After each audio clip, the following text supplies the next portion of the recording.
Hi everyone, welcome to Revodu. It's Physics, Chapter 1, Electric Charges and Fields, Part 2, Coulomb's Law. तो पिछले lecture में हमने पढ़ा था इलेक्ट्रिक चार्जेस के बारे में। तो हमें पता है दो तरह के इलेक्ट्रिक चार्ज होते हैं, एक होता है पॉजिटिव और एक होता है नेगेटिव। और हमें ये भी पता है कि पॉजिटिव पॉजिटिव, सपोज एक चार्ज यहाँ पॉजिटिव ये है और एक चार्ज ये पॉजिटिव है, तो ये दोनों एक दूसरे को क्या करेंगे, रिपेल। और पॉजिटिव और नेगेटिव एक दूसरे को क्या करेंगे, अट्रैक्ट। और नेगेटिव एक दूसरे को क्या करेंगे, अगेन रिपेल। ठीक है। और हमें ये भी पता है कि ये रिपेल और अट्रैक्ट क्यों करते हैं, क्योंकि नेचर में चीज़ें न्यूट्रलाइज होना चाहती है, इसलिए पॉजिटिव और नेगेटिव मिलके दोनों न्यूट्रलाइज हो सकती हैं, इसलिए वो अट्रैक्ट होती है। और नेगेटिव रिपेल होते हैं क्योंकि वो न्यूट्रलाइज नहीं हो सकते, उन्हें न्यूट्रलाइज होने के लिए कहीं पॉजिटिव की तरफ जाना है। ठीक है। सो हमें ये पता है कि एक पॉजिटिव चार्ज दूसरे पॉजिटिव चार्ज को रिपेल करता है, हमें ये पता है। ठीक है। तो इसके ऊपर इधर फोर्स एक आएगा और इसके ऊपर इधर आएगा, ये दोनों एक दूसरे को रिपेल करते हैं। लेकिन ये फोर्स कितना है, ठीक है, फिजिक्स के अंदर, साइंस के अंदर हम बस चीज़ों को ऑब्जर्व करके ही नहीं छोड़ सकते कि हाँ इन दोनों के बीच में फोर्स लगता है और ख़त्म बात, वहीं तक हमारी नॉलेज सीमित रहेगी तब तो। लेकिन हमें बेटर अंडरस्टैंडिंग के लिए ये पता होना चाहिए कि फोर्स कितना लग रहा है, उसके लॉज क्या हैं, ये फोर्स लगता क्यों है। ठीक है, ऐसे क्वेश्चन। तो इस चीज़ का आंसर दिया कोलम ने। ठीक है, उनका नाम था, पूरा नाम चार्ल्स ऑगस्टीन डे कोलम। ठीक है। इन्होंने बहुत सारे एक्सपेरिमेंट किए। एक्चुअली इन्होंने एक टॉर्शनल, एक एक्सपेरिमेंटल एपरेटस है, उन्होंने वो बनाया और इन्होंने क्या नोटिस किया कि ये जो फोर्स है ये डायरेक्टली प्रोपोर्शनल है product of this two charges. तो मतलब अगर ये Q1 है और ये Q2 है तो force is directly proportional to Q1 into Q2। और ये जो फोर्स है ये इसमें जो डिस्टेंस है चार्जेस के बीच में, इस पर भी डिपेंड करता है कि अगर उन्होंने जब ये डिस्टेंस थोड़ा बड़ा करके देखा तो फोर्स कम था। सिमिलरली उन्होंने क्या क्या करके देखा कि जब ये डिस्टेंस डबल कर दिया ना तो फोर्स 1/4 हो गया। इसका मतलब कि जो फोर्स है वो इन्वर्सली प्रोपोर्शनल है डायरेक्ट डिस्टेंस के स्क्वायर के साथ। अगर डिस्टेंस डबल कर दिया तो फोर्स 1/4 टाइम्स हो गया, अगर डिस्टेंस हाफ कर दिया तो फोर्स 4 टाइम्स हो गया। फिर हम इन दोनों को मिलाकर ये लिख सकते हैं कि force is directly proportional to product of charges divided by distance का स्क्वायर, उनके बीच में जो सेपरेशन है उसका स्क्वायर। फिर हमें ये डायरेक्ट ये जो प्रोपोर्शनलिटी साइन है ये हटाना है, तो इसका मतलब हम क्या लगा सकते हैं, इधर कोई कांस्टेंट के, तो F is equals to K Q1 Q2 D square. ठीक है। तो फोर्स एक वेक्टर क्वांटिटी है, तो इसमें डायरेक्शन क्या होती है इस फोर्स की, ये भी उन्होंने ऑब्जर्व किया कि जो लाइन जॉइनिंग है ना दोनों, अगर हम दोनों चार्जेस को जॉइन कर दें तो उसी लाइन के अंदर जो नेट फोर्स है उसकी डायरेक्शन आती है, तो डायरेक्शन वो आ गई। और ये हम इसका मॉड कर देते हैं। आप यहाँ पर एक क्वेश्चन पूछ सकते हैं कि एक्चुअली में उन्होंने ये किया कैसे, मतलब डिस्टेंस तो चलो हम नाप सकते हैं, फोर्स भी नाप सकते हैं किसी तरह, लेकिन ये प्रोडक्ट ऑफ चार्जेस कैसे नापा उन्होंने। तो एक्चुअली उन्होंने क्या किया कि जैसे एक आर्बिट चार्ज, एक कुछ भी रैंडम चार्ज एक बॉल को दिया, सपोज ये बॉल है, ठीक है, इसको कर दिया Q, फिर इसको टच किया किसी एक आइडेंटिकल बॉल के साथ जो पहले न्यूट्रल थी, तो अब दो बॉल हो गई हमारे पास और दोनों के ऊपर चार्ज कितना हो गया, Q/2 और Q/2। सिमिलरली अगर मैं इसको किसी और के साथ टच करूं, ठीक है, तो हमारे पास Q/4 बन जाएगा।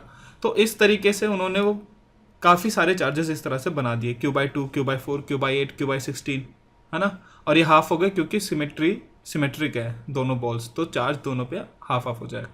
तो ये Q/2 लेके और Q/2 लेके उन्होंने एक बार किया, फिर Q/2 और Q/4 लेकर किया, फिर Q/2 Q/8 लेकर किया, और वो देखते गए कि हाँ जब Q/2 को और Q को दोनों को कर रहे थे इधर, तो फोर्स जो था पहले से हाफ था। फिर Q/2 और Q/2 को किया तो फोर्स 1/4 हो गया, है ना। सिमिलरली वो इस तरीके से उन्होंने एनालाइज किया, उन्होंने देखा हाँ भाई Q1 और Q2 के प्रोडक्ट पे डिपेंड करता है फोर्स। ठीक है। तो यहाँ से आ गया कूलम्स लॉ। अच्छा, तो ये के क्या है? के है एक कांस्टेंट। एसआई यूनिट में वैसे के का प्रॉपर नाम है कूलम्स कांस्टेंट। इस के को हम बोलते हैं कूलम्स कांस्टेंट या इलेक्ट्रोस्टैटिक कांस्टेंट या इलेक्ट्रिक फोर्स कांस्टेंट। ठीक है, इलेक्ट्रोस्टैटिक कांस्टेंट भी बोलते हैं और इलेक्ट्रिक फोर्स कांस्टेंट भी बोलते हैं। तो एसआई यूनिट में के की वैल्यू हम लेते हैं 9 into 10⁹ newton metre square coulomb -2। और के को हम ऐसे भी लिख सकते हैं 1/4 एप्सिलॉन नॉट। यहाँ पर ये एप्सिलॉन नॉट क्या है? इसे हम बोलते हैं परमिटिविटी ऑफ फ्री स्पेस या फिर वैक्यूम। ठीक है, तो अगर हम यहाँ पर 9 इंटू 10⁹ डालें के की वैल्यू और ये 1/4 एप्सिलॉन नॉट। ठीक है, तो यहाँ से हमारा एप्सिलॉन नॉट कितना आया? तो चार्ज की यूनिट क्या होती है? कूलम होती है। और कूलम, हम चार्ज की यूनिट कूलम क्यों लिए? इनके नाम से क्यों लिए? क्योंकि इन्हीं के इस लॉ से हम कूलम की डेफिनेशन दे सकते हैं। तो जैसे हमारा फोर्स है के into Q1 into Q2 divided by d²। तो अगर हम दो चार्ज ऐसे डिफाइन करें कि +1 कूलम है और +1 कूलम है और वो 1 मीटर अपार्ट है, तो फोर्स कितना आएगा हमारा? 9 इंटू 10⁹ के की वैल्यू 1 इंटू 1 डिवाइडेड बाय 1 का स्क्वायर, मतलब F आ गया हमारा 9 इंटू 10⁹ न्यूटन। तो यहाँ से हम कह सकते हैं कि जब एक कूलम का चार्ज और एक कूलम का चार्ज 1 मीटर अपार्ट रखे हैं तो 9 इंटू 10⁹ फोर्स देते हैं। तो यहीं से हम एक कूलम चार्ज की डेफिनेशन दे सकते हैं। तो 1 कूलम कितना होता है? Amount of charge when placed at a distance of 1 metre from another 1 coulomb charge produces 9 into 10⁹ newton of force. तो अगर दो चार्ज इक्वल 1 मीटर अपार्ट हैं और अगर वो 9 इंटू 10⁹ फोर्स, अगर उनमें फोर्स ऑफ अट्रैक्शन आ रहा है तो हम उसे बोलेंगे वो एक कूलम चार्ज है। ओके, तो ये क्वेश्चन आ सकता है एग्जाम में कि एक कूलम चार्ज को डिफाइन करिए। तो इसका एक मोर फॉर्मल तरीका क्या है, मतलब कूलम्स लॉ को रिप्रेजेंट करने का? ठीक है, क्योंकि ये वेक्टर है तो हमें एक प्रॉपर तरीके से इसको बताना चाहिए। तो सपोज हमारे पास दो चार्जेस हैं, एक है इधर Q1 और एक इधर है Q2, और ये हमारा रेफरेंस पॉइंट है। तो इसे हम बोलेंगे y एक्सिस और इसे बोलेंगे हम x एक्सिस। ठीक है, तो हमें कुछ भी बताना है इस रेफरेंस फ्रेम के हिसाब से बताना है फोर्स की डायरेक्शन कहाँ पर होगी। तो हम क्या करते हैं, पहले इन दोनों को ज्वाइन कर देते हैं, ये जो दोनों चार्जेस हैं। ठीक है, चलो इसको Q1 को रेड से शो करते हैं। तो इधर है Q1, तो पहले इनकी पोजीशन हमें रेफरेंस पॉइंट के हिसाब से पता होनी चाहिए। इसे येलो कर देते हैं। तो इसका पोजीशन वेक्टर कहाँ होगा Q1 का? ये, ठीक है, इसे बोल देते हैं R1। और इसका पोजीशन वेक्टर Q2 का, इसे हम बोल देते हैं R2। ओके, लेकिन हमें इन दोनों के बीच में डिस्टेंस पता होना चाहिए फोर्स निकालने के लिए, तो उसे हम ये ग्रीन से शो कर देते हैं। तो ये कितना होगा, ये वाला जो वेक्टर जो हमने अभी नया बनाया है, अगर मैं इसको इससे ज्वाइन करूं तो ये आएगा हमारा R2 माइनस R1, है ना। वेक्टर्स अगर आपको याद होंगे, इन दोनों वेक्टर का सम ये वेक्टर होना चाहिए। तो R1 plus R2 minus R1, R1 cut गया R2। ओके, तो इस R2 माइनस R1 को अपन लिख देते हैं R21। तो इस वेक्टर का मैग्नीट्यूड हम कैसे दिखाते हैं? मैग्नीट्यूड हो जाएगा इस वेक्टर का R21 मॉड, और इसका जो अगर यूनिट वेक्टर, इसकी डायरेक्शन क्या है, ठीक है, ये पूरा वेक्टर में जो ये जो लेंथ है इसे मैग्नीट्यूड बोलते हैं, और ये जो हमारा एरो है इसे डायरेक्शन एक तरीके से। तो ये डायरेक्शन हम कैसे निकालते हैं, यूनिट वेक्टर। तो डायरेक्शन क्या हो जाएगी हमारी, यूनिट वेक्टर। और यूनिट वेक्टर कैसे हम दिखाते हैं, ऐसे कैप से। तो R12, और ये किसके बराबर होता है, वेक्टर 21, सॉरी ये 12 है, 21 है ये। तो ये क्या होगा, R21 vector divided by mod R21 vector. तो ये हो गया हमारा यूनिट वेक्टर। मैं ऐसा एज्यूम करके चल रहा हूँ कि आपको ये सब पता है वेक्टर के बारे में, यूनिट वेक्टर क्या होता है, वेक्टर का मैग्नीट्यूड क्या होता है। आगे बढ़ते हैं। तो अब मैं ये पूछूं कि 2 पर 1 की वजह से फोर्स क्या लग रहा है, 2 पर 1 की वजह से, Q1 की वजह से कितना फोर्स लग रहा है।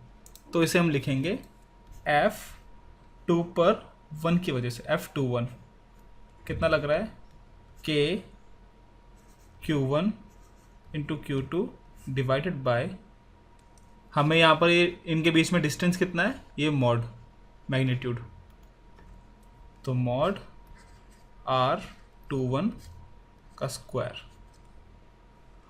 ओके, और कूलम्स लॉ के अंदर हमें पता है कि डायरेक्शन कहाँ होती है, इन दोनों को अगर मैं जॉइन करूँ तो जो लाइन है उसी डायरेक्शन के अंदर उनका डायरेक्शन होता है फोर्स का। तो ये फोर्स का डायरेक्शन किस डायरेक्शन में होगा, R21 unit vector. I hope यहाँ तक सब कुछ समझ में आ रहा है आपको। कूलम्स लॉ क्या बोलता है कि फोर्स कितना होता है, K Q1 Q2 divided bye दोनों के बीच में जो डिस्टेंस है उसका स्क्वायर। तो ये तो हमारा हो गया ये वाला पार्ट मैग्नीट्यूड, और ये वाला पार्ट हमारा क्या दे रहा है, डायरेक्शन। ठीक है, तो इसी तरह से लिख सकते हैं मैग्नीट्यूड और ये हमारा डायरेक्शन। ओके, तो देखो अपन यहाँ पर जब मैग्नीट्यूड बता रहे थे फोर्स का तो अपन यहाँ मॉड लगा रहे थे, ठीक है, और इधर नहीं लगा रहे, और इधर हम एक यूनिट वेक्टर लगा रहे हैं।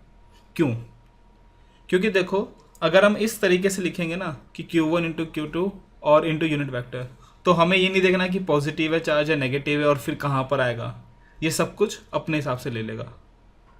देखो क्योंकि F21 है तो R21, सिमिलरली अगर मैं यहाँ लिखूँ F12 तो हम क्या लिखेंगे, K Q1 Q2 divide by R12 mod का square into unit vector R12। ठीक है, और हमें ये भी पता है कि R12 unit vector is equals to minus of R21 unit vector. Easy है क्योंकि R21 है R2 माइनस R1, और R12 क्या होगा, R1 माइनस R2, तो minus of R21।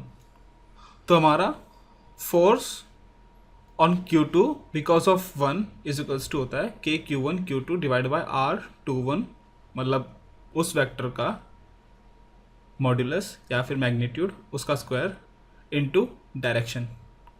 Similarly F12 भी ऐसी होगा K Q1 Q2 divide bye modulus of R12 vector उसका स्क्वायर इनटू R12, और R12 क्या होता है, माइनस ऑफ R21, है ना, क्योंकि R21 है हमारा R2 माइनस R1, और R12 क्या होगा, R1 माइनस R2, तो वो माइनस ऑफ R21 है। तो देखो अगर हम ये फॉर्मूला लगाएंगे ना तो हमें पोलैरिटी ऑफ चार्जेस अगर पता भी नहीं है तो हमारा आंसर एकदम सही आएगा। कैसे, देखो R21 की डायरेक्शन क्या है, इस तरफ, ठीक है, ये हमारा R21 की डायरेक्शन है अब ऊपर वाले केस के लिए। ठीक, तो अगर Q1 और Q2 पॉजिटिव है, Q1 और Q2 पॉजिटिव है तो Q2 पे फोर्स किस तरफ आएगा, इस तरफ। ओके, तो Q1 इंटू Q2 ये वाली क्वांटिटी पॉजिटिव है, R21 पॉजिटिव है, तो हमारा ये वाला पॉजिटिव डायरेक्शन में आ गया फोर्स।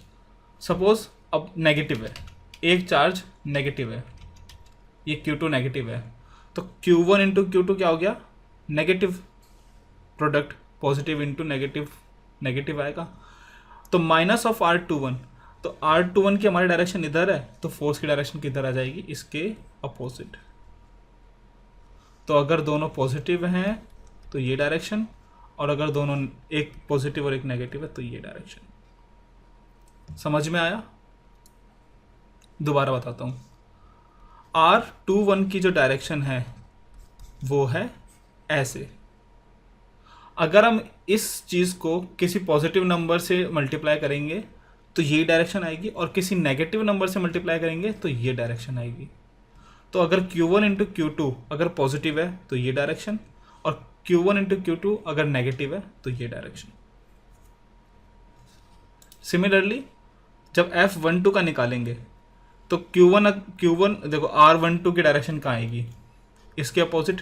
तो हमारा R12 की डायरेक्शन है ये R12 यूनिट वेक्टर, R12 है हमारा। तो अगर Q1 इंटू Q2 पॉजिटिव है, ठीक है, तो हमारी जो डायरेक्शन आएगी फोर्स की वो इधर आएगी। और अगर Q1 इंटू Q2 नेगेटिव है तो नेगेटिव मतलब इसकी अपोजिट या इधर। तो इसका मैं एक जनरल फॉर्मूला अपन ऐसे लिख सकते हैं कि F21 is equals to K Q1 into Q2 divided by R21 mod इसका square into unit vector R21। So if Q1 into Q2 is greater than 0, तो जो F वेक्टर आएगा ना F21, उसकी जो डायरेक्शन आएगी वो R21 की डायरेक्शन होगी, ठीक है। और Q1 इंटू Q2 अगर माइनस में है, मतलब ज़ीरो है, ज़ीरो से छोटा है, तो F21 की जो डायरेक्शन आएगी वो माइनस ऑफ R21 की डायरेक्शन आएगी, ठीक है। सो देखो, मतलब मैं आपसे रिक्वेस्ट करूँगा कि इस चीज़ को थोड़ा ध्यान से सुने, पढ़ें और समझें। एनसीईआरटी के अंदर भी दे रखा है, एक बार पढ़ने की कोशिश करें, क्योंकि अगर आप इस तरीके से वेक्टर के फॉर्म में और एक जनरल तरीके से अगर सीखेंगे ना तो बहुत ईजी हो जाएगा सब कुछ। क्योंकि कई बार क्या होता है कि बहुत ही कॉम्प्लेक्स और बहुत ही टेढ़े मेढ़े चार्जेस इधर उधर ओरिएंटेशन में पड़े होंगे, तो अगर आप हर किसी को ट्रिग्नोमेट्री से करेंगे बार बार एंगल निकाल के और वो करके, तो बहुत बहुत कॉम्प्लेक्स हो जाएगा। तो सीधा ये तरीका लगाओ। तो एक क्वेश्चन करते हैं। तो सपोज़ ये हमारी एक एक्स एक्सिस है, ये है एक्स एक्सिस, ये पॉजिटिव एक्स एक्सिस तरफ, और हमारे दो चार्ज हैं। सपोज इसे ज़ीरो बोल दो, ये ज़ीरो है। हमारे दो चार्ज हैं, एक पर रखा है इधर Q और एक रखा है इधर 3Q, ओके। इसे बोल देते हैं 1, इसे बोल देते हैं 2, और इनके कोऑर्डिनेट्स भी लिख देते हैं। ये x इज इक्वल्स टू 5 पर है और ये x इज इक्वल्स टू 9 पर है।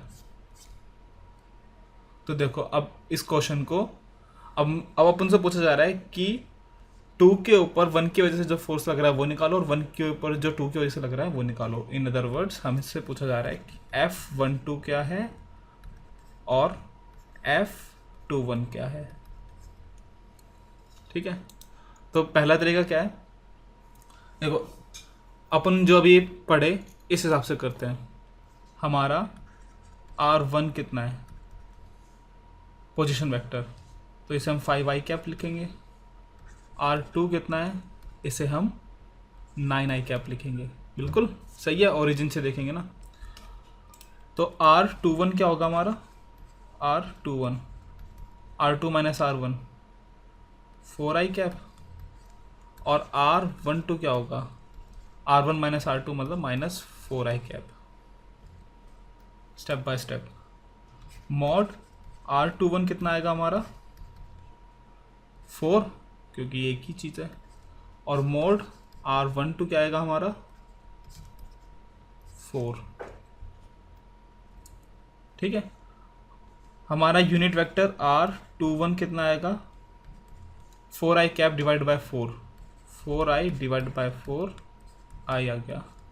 और हमारा R12 क्या आएगा unit vector minus 4i divided by 4 मतलब माइनस i। तो हमारा R12 ये आ गया, R21 ये आ गया। फोर्स निकालते हैं। F21 कितना आएगा, K Q1 Q2 divided bye mod R21 vector का जो मैग्नीट्यूड है उसका square into R21। Similarly F12 क्या आएगा हमारा, K Q1 Q2 divided bye mod R12 vector उसका जो मैग्नीट्यूड है उसका स्क्वायर इंटू R12। तो हमारा F21 कितना आएगा, K Q1 into Q2, Q1 कितना है Q और ये 3Q, तो मतलब 3Q स्क्वायर, तो 3KQ स्क्वायर डिवाइडेड बाई ये कितना था 4, तो 4 का स्क्वायर 16 और R21 कितना है हमारा I के, तो ये आ गया ये। और F12 कितना आएगा हमारा 3KQ स्क्वायर, ये भी 16 और R12 कितना है -I। ठीक है, तो यहाँ से एक और चीज़ क्या है हमारी, F21 is equals to minus of F12, है कि नहीं। ठीक है, और यहाँ से हमारा न्यूटन थर्ड लॉ भी प्रूव हो गया। ठीक है, तो होपफुली आपको ये पूरा प्रोसेस समझ में आया होगा कैसे करना है। जब ये अपन 2D में करेंगे तो पूरे अच्छे से समझ में आ जाएगा। तो देखो, इसको अपन ना एकदम डायरेक्ट भी कर सकते हैं, शॉर्टकट। मैंने पहले अच्छा तरीका बताया और अभी एक शॉर्टकट तरीका जो कि सब करते हैं। F कितना आएगा, दोनों के बीच में डिस्टेंस कितना है 9 - 5 मतलब ये 4। चार्ज कितना है Q इंटू 3Q, तो K 3Q into Q divided by 16, तो 3KQ डिवाइडेड बाय 16। ठीक है, इतना फोर्स आएगा और दोनों पे बराबर यही लगेगा। अब क्योंकि ये पॉजिटिव है और ये भी पॉजिटिव है तो दोनों में रिपल्शन होगा, ये इधर भागेगा ये इधर भागेगा, तो ये भी F होगा ये भी F होगा। ये F -I डायरेक्शन में क्योंकि ये प्लस x है तो ये -I और ये +I डायरेक्ट हो गया। तो जब आप ऑब्जेक्टिव क्वेश्चन करेंगे या फिर आपको फटाफट करना बहुत लेंथी क्वेश्चन है तो आप इस तरीके से करिए। और अगर आपको अपने टीचर को इम्प्रेस करना है तो मैं बोलूँगा कि आप ये करें, अपने टीचर को और अपने आप को इम्प्रेस करना है तो ये तरीका करें वेक्टर के साथ। अभी 2D में करेंगे तो मज़ा आएगा। ठीक है, तब आपको पता लगेगा कि इसकी ज़रूरत क्या है, ये इतना अच्छा तरीका क्यों है। तो आपने कभी सुना होगा कि नेचर में 4 फंडामेंटल फोर्सेस होते हैं, strong force, weak force, electromagnetic force और ग्रेविटेशनल फोर्स। स्ट्रॉन्ग फोर्स सबसे स्ट्रॉन्गेस्ट फोर्स होता है नेचर में, फिर हमारा इलेक्ट्रोमैग्नेटिक फोर्स होता है, स्ट्रेंथ में बता रहा हूँ, फिर वीक फोर्स की स्ट्रेंथ होती है और अल्टीमेटली सबसे स्लो होता है ग्रेविटेशनल फोर्स, सबसे वीक। तो देखो इसको प्रूव करते हैं। इलेक्ट्रोमैग्नेटिक फोर्स की जो स्ट्रेंथ है वो कहीं ज़्यादा होती है ग्रेविटेशनल फोर्स से। तो देखो, सपोज एक इलेक्ट्रॉन है और एक प्रोटॉन है और दोनों 1 आर्मस्ट्रॉन्ग डिस्टेंस पे हैं। ठीक है, तो आप दोनों के बीच में इलेक्ट्रोमैग्नेटिक फोर्स निकालो, मतलब इलेक्ट्रोस्टैटिक फोर्स आएगा जो दोनों का अट्रैक्शन होगा वो। और क्योंकि दोनों में मास है तो दोनों में ग्रेविटेशनल अट्रैक्शन भी होगा। ठीक है, फिर उनका अपन रेशियो निकाल के देखेंगे कितना फ़र्क है। तो पहले तो अपन निकालते हैं इलेक्ट्रोमैग्नेटिक फोर्स या फिर इलेक्ट्रिक फोर्स। तो FE कितना होगा हमारा। ठीक है, अभी मैग्नीट्यूड की बात कर रहे हैं तो अभी अपन वो वेक्टर वगैरह छोड़ देते हैं, सिर्फ मैग्नीट्यूड स्ट्रेंथ की बात कर रहे हैं तो मॉड FE बोल देते हैं। ठीक है, ये कितना आएगा हमारा K, इसको E बोलते हैं और इसको P बोलते हैं charge, E into P divide by 1 Armstrong. ठीक है, 1 आर्मस्ट्रॉन्ग कितना था 10⁻⁻10 मीटर का स्क्वायर। तो K हमारा है 9 इंटू 10⁻9। इलेक्ट्रॉन पे चार्ज होता है 1.6 इंटू 10⁻19 और प्रोटॉन पर भी उतना होता है, तो या फिर इसका स्क्वायर कर देते हैं। प्रोटॉन पे भी सेम चार्ज होता है, बस पोलैरिटी अलग होती है, पॉजिटिव होता है। और डिस्टेंस हमारा कितना है 10⁻10, ये मल्टीप्लाई हो गए तो -20। तो हमारा इलेक्ट्रिक फोर्स की जो स्ट्रेंथ है वो कितनी आ गई, ये आ गया हमारा 23.04 इंटू 10⁻⁻9 न्यूटन।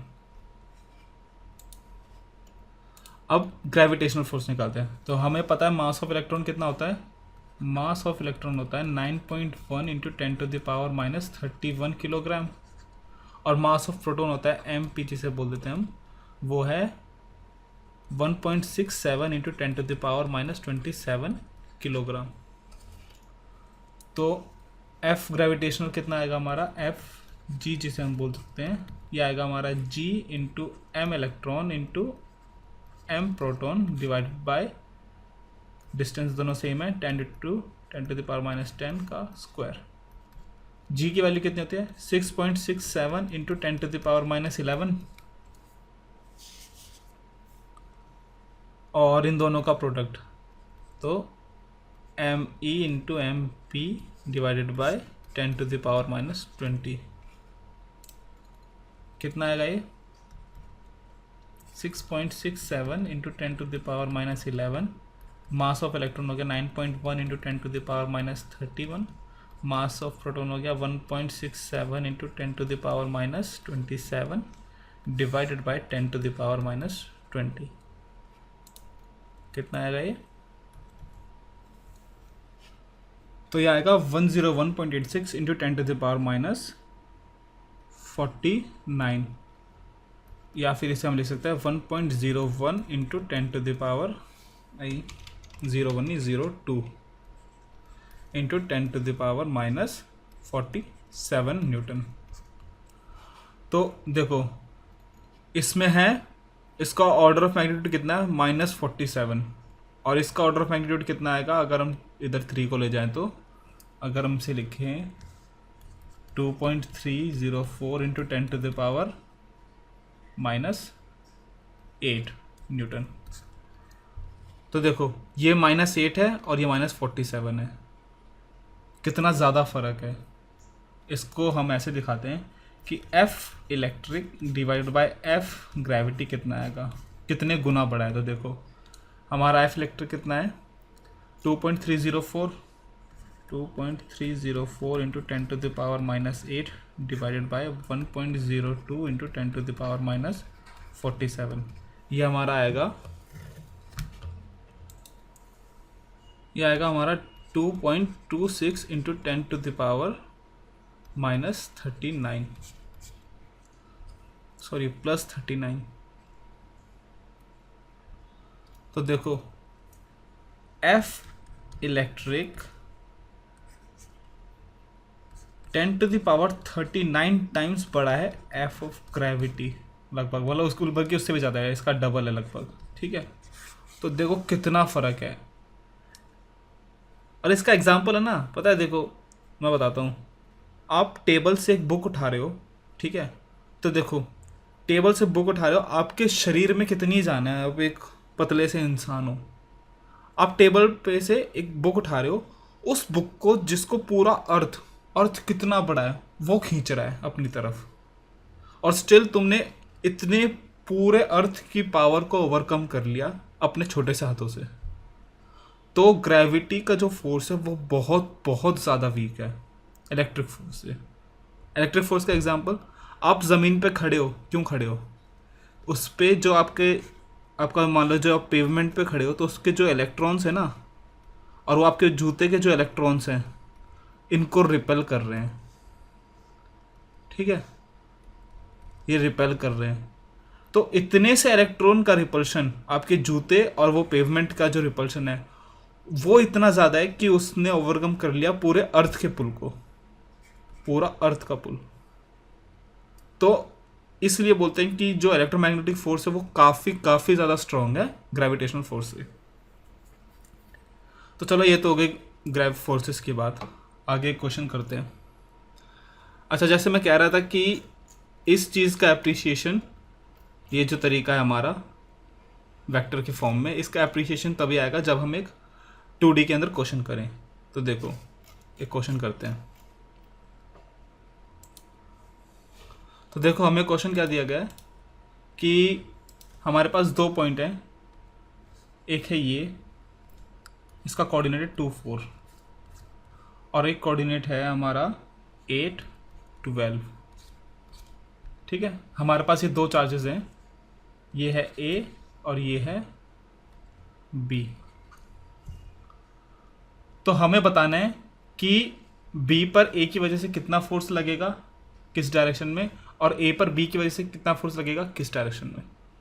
ठीक है, तो देखो हमारा ओरिजिन यहाँ कहीं होगा, तो हमारा पोजीशन वेक्टर A का क्या आएगा, ये, और B का क्या आएगा, ये। तो जो हमारा बीच में जो लाइन ज्वाइन करेगी दोनों को, उसको हम ब्लू से दिखा देते हैं। यह हमारा हो गया आर बी, यह हमारा हो गया आर ए, और डिपेंडिंग अपॉन कि हम आर ए बी लिख रहे हैं या आर बी ए लिख रहे हैं। ठीक है, तो ये टोटल लेंथ, हम लेंथ लिख सकते हैं कि R A minus R B. ठीक है, ये हो गया। तो पहले हम आर ए और आर बी निकालते हैं। तो आर ए हमारा कितना आएगा, ये हमारा 0 0 है, तो 2 माइनस 0 आई कैप और 4 माइनस 0 जे कैप। तो हमारा क्या आ जाएगा, 2 आई cap 2 I plus 4 J. Similarly R B क्या आएगा हमारा, बी कितना है 8 है ना, 8 12, तो 8 माइनस 0 आई कैप प्लस 12 माइनस 0 जे। तो ये आ गया हमारा 8 आई प्लस 12 जे। हमारे ये दो वेक्टर आ गए आर और बी। फिर हमें इनका मॉड निकालना है, नहीं हमें इसका मॉड की ज़रूरत नहीं है, हमें इन दोनों की ज़रूरत है। तो देखो आर बी ए क्या होगा हमारा, R B minus R A. तो आर बी ए की डायरेक्शन होगी ये वाली, है ना, आर बी ए। तो आर बी कितना है हमारा 12 जे माइनस आर ए, तो माइनस 2 आई माइनस 4 जे। तो आर बी ए हमारा क्या आ गया 6 आई प्लस 8 जे। ये हो गया हमारा R B A. Similarly R A B निकाल सकते हैं हम। तो आर ए बी क्या आएगा हमारा, R A minus R B. R A कितना हमारा 2 I plus 4 J minus R B 8 I minus 12 J. तो हमारा आर ए बी आ जाएगा माइनस 6 आई माइनस 8 जे। तो देखो आप देख सकते हैं कि इसका नेगेटिव है, डायरेक्ट भी लिख सकते थे हम, बट जस्ट टू शो। ठीक है, तो आर बी आ गया हमारा, आर ए बी आ गया। अब हमें इसका मॉड निकालना है। तो mod of R A B is equals to mod of R B A, ये पता होगा। तो कितना आएगा 6 का स्क्वायर प्लस 8 का स्क्वायर, ये 10 आएगा। तो ये 10 मीटर ले लेते हैं, ये सब मीटर है। ठीक है, यूनिट्स क्या है, मीटर। ओके, मैंने इधर चार्ज भी नहीं दिया। तो जो आपके चार्ज हैं इधर वो हैं, सपोज इधर 1 कूलम है और इधर -3 कूलम है। तो ये आ गया हमारा मॉड। अच्छा, अब यूनिट वेक्टर निकालना है, वो भी आसान है। तो आर ए बी ये कितना आएगा, R A B vector divide by उसका मैग्नीट्यूड। तो आर ए बी का मैग्नीट्यूड, आर ए बी कितना हमारा -6 I minus 8 J divided by 10। तो R unit vector A B कितना आ गया -0.6 आई माइनस 0.8 जे।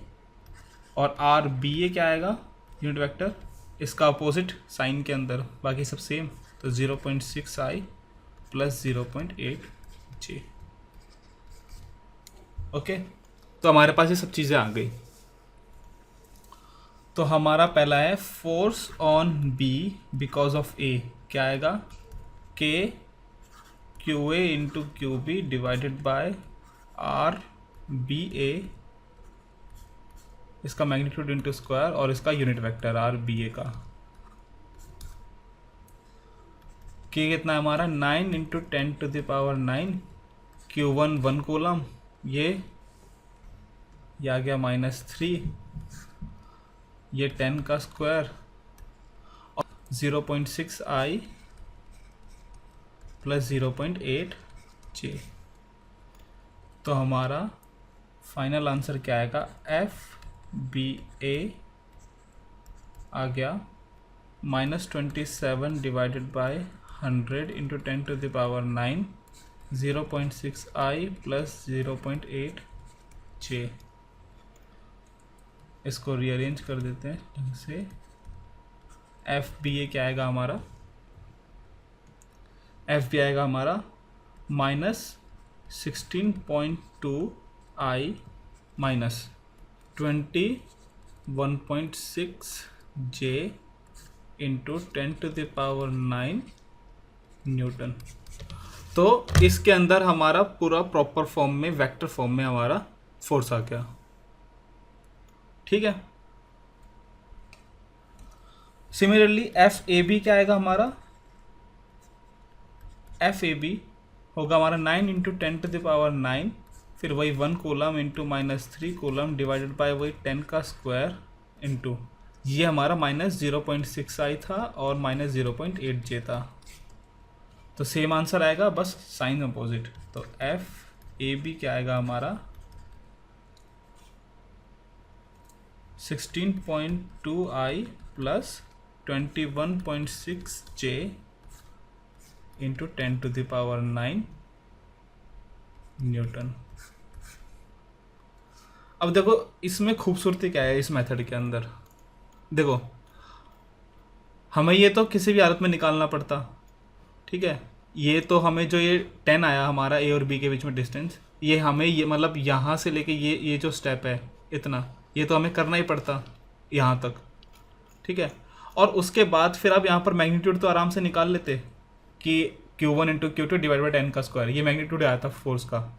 लेकिन डायरेक्शन कैसे निकालते आप, आपको क्या करना पड़ता, ये लाइन ऐसे एक्सटेंड करनी पड़ती जो ये वाली है, और ये ऐसे, फिर आपको इन दोनों पॉइंट्स को यूज़ करके हमें ये वाला एंगल निकालना पड़ता, फिर ये वाला एंगल निकाल के, ठीक है, और उस फोर्स के कॉस और साइन कंपोनेंट निकाल के फिर हम यह एंगल ये दिखा सकते थे कि वेक्टर फॉर्म में क्या आंसर आएगा।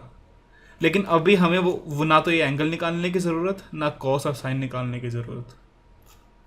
तो ये इसी तरीके से करना चाहिए ये क्वेश्चन। ऑलराइट, अभी जब बहुत कॉम्प्लेक्स क्वेश्चंस आएंगे तो आपको पता लग जाएगा हाँ ये सही तरीका है। So guys, thanks for watching and please come back for more videos.